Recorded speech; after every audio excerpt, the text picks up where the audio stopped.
Hey everyone, welcome back to this channel. In this video I will show you how to list your hotel, apartment, or vacation rental on this website, thetrip.com. So if you are a host or a manager looking to get bookings, this step-by-step guide is really for you. So of course, let's get started. First thing you need to do here is you can go to your trip.com business. Need to open this browser. And then of course, you need to log in to your account. You can log in through your email address and then get your email verification code. And here guys, you'll be able to see here list your property. Click on list your property at the top right. And if you don't have an account, click sign up to register. So here, fill in your name, email, and then business details.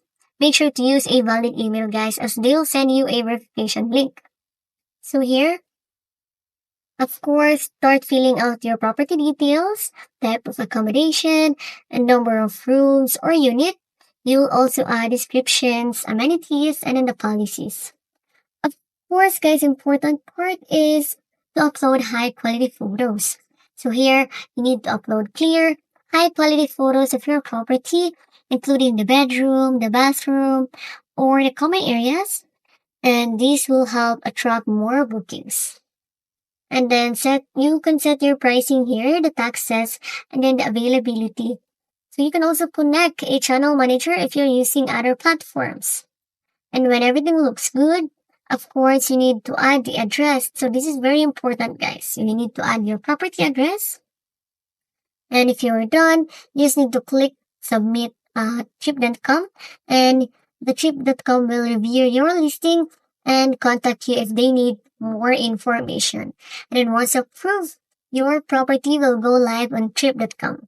So here guys, you can manage your property anytime by logging in at this website. And that's how you add your property on trip.com. If this video helpful, don't forget to like, subscribe, and let me know in the comments if you have any questions. Thanks for watching and see you in my next video. Bye!